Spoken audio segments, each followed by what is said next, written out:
Hey guys, আজকে নিয়ে আসলাম মূলো শাক। তো এই সিজনটাতে শাক খেতে অনেকের টেস্ট, যেহেতু ঠান্ডা দিন তার জন্য শাক দিয়ে মাছ দিয়ে আমরা খেতে খুবই ভালোবাসি। তো আমার তো দারুণ লাগে মূলো শাকটা, কি বলবো। আর তোমরা কীভাবে খাও খাও জানি না, কিন্তু আমাদের মধ্যে না এইভাবে খায়, মানে আমাদের মা বানায় এইভাবে। অনেকে বলে শাকটা কেন এইভাবে বানাও?" তো মা বলল, "এভাবে একবার খেয়ে দেখবে তো কেমন হয়।" তো মার থেকে আমি শিখেছি শাকটা।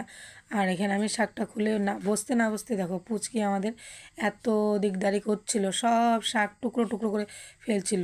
তো ওইদিকে মা পুজো দিচ্ছিলো, মার কাছে একটু চলে গিয়েছিল ও। তো শাকটাতে না অনেক কাদা ছিল, বৃষ্টি দিয়েছিল তো তাই।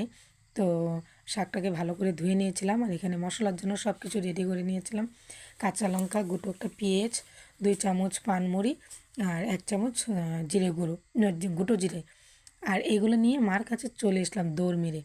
তো মা জানো এত সুন্দর করে মশলা বাটে, আর আমাকে তো দেয় না, বলতেই থাকি আমি। তো মা সুন্দরভাবে মশলাটা পেস্ট করছে, আমি এদিকে চলে এসলাম রান্নাঘরে। তো ঘরে এসে আমি শাকটাকে অনেক সুন্দর করে ধুয়ে আমি কেটে নিয়েছিলাম। কাটার পর আমি কড়াইতে তেল দিয়ে শাকগুলো দিয়ে দিয়েছি।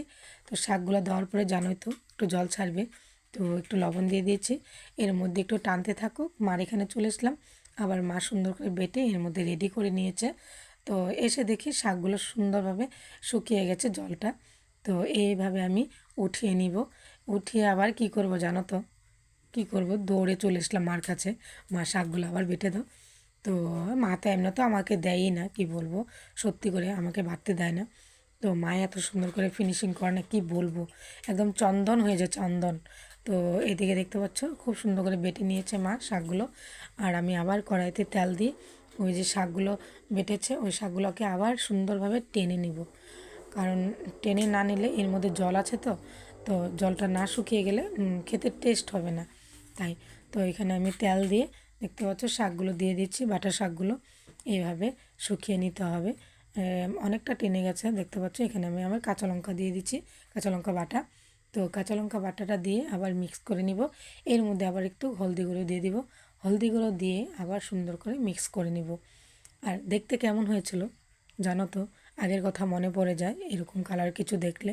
মেহেন্দি পাতা আমরা খুব লাগিয়েছি হাতে মেহেন্দি এরকম। এখন তো এইসব মেহেন্দি লাগাই না, তো টিউব পাওয়া যায়, তো টিউবই চলাই। তো যাই হোক, এদিকে আবার আমি শাকটা উঠিয়ে কড়াইতে অনেকখানি তেল দিয়ে দিয়েছি। এটা হলো তেলেরই কারবার।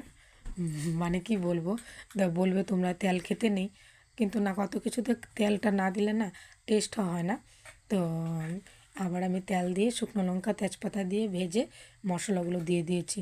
আর মশলা দেওয়ার পর অনেকটা টাইম মশলাগুলো মানে খুব সুন্দরভাবে কষিয়ে নিতে হবে, মানে টেনে নিতে হবে। দেখতে পাচ্ছ মশলার থেকেও আবার তেল ছেড়েছে এইভাবে। তো এরকম করে টেনে গেলে আমি এর মধ্যে আবার শাকগুলো দিয়ে দিব। তো শাকগুলো দেওয়ার পর না শাকগুলো অনেক টাইম মানে সুন্দর করে মিক্স করে নিতে হবে। তো আর আমি পানমুড়ির জিনিস না এত ভালোবাসি। আরেকটা তোমাদের সামনে নিয়ে আসবো রান্না, এটা পরে দেখাবো। তো পানমুড়ি দিয়ে বানাতে হয়। তো এখানে শাকগুলো আমি আবার এখানে দিয়ে দেবো, শাকগুলো দিয়ে বললামই। আর এখানে চাল বাটা একটু নিয়ে নিয়েছি, চাল বাটাটা দিতে হয়। তো মা বলেছিল শাকে নাকি চাল বাটা দিতে হয়। হ্যাঁ জানি, যেগুলো নাকি ছোটো ছোটো করে পিচ করে মানে টুকরো করে কাটে ওই চাল বাটাটা দিলে একটু নাকি ঘন হয়। কিন্তু এটা তো বেটে খাওয়া হয়, এটা আমাদের না দিলেও তো চলে। কিন্তু মাকে জিজ্ঞাসা করতে ভুলে গেছি। আচ্ছা যাই হোক, আমি সুন্দরভাবে টেনে এখানে আমি মশলা রাখা বাটির থেকে একটু জলটা ধুয়ে দিয়ে দিয়েছি। আর এখানে জল দিতে হবে, এতে জলে কিচ্ছু হবে না। তো এখানে আমি আবার কাঁচা জল দিয়ে দিয়েছি। এখানে কোনো ফুটানো জল বা গরম জল টল দিতে হবে না। কাঁচা জল দিয়ে সুন্দরভাবে মিক্স করে নিয়ে ছোটো মাছের মাথা ছিল আর চাকা ছিল, ওগুলো আমি ভেঙে সুন্দর করে দিয়ে দিয়েছি।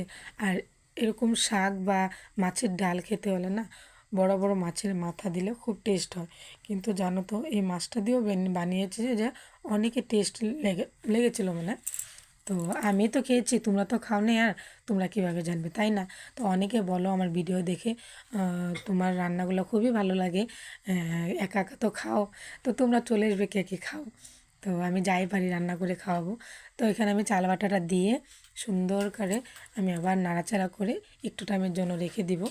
তো জাল হয়ে গেলে আমি শাকটাকে নামিয়ে ফেলবো।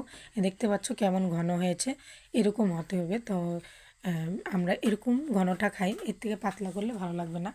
তো এখানে আমার শাকটা রেডি হয়ে গেছে। শাকটা দেখতে দারুণ হয়েছে না কি বলবো।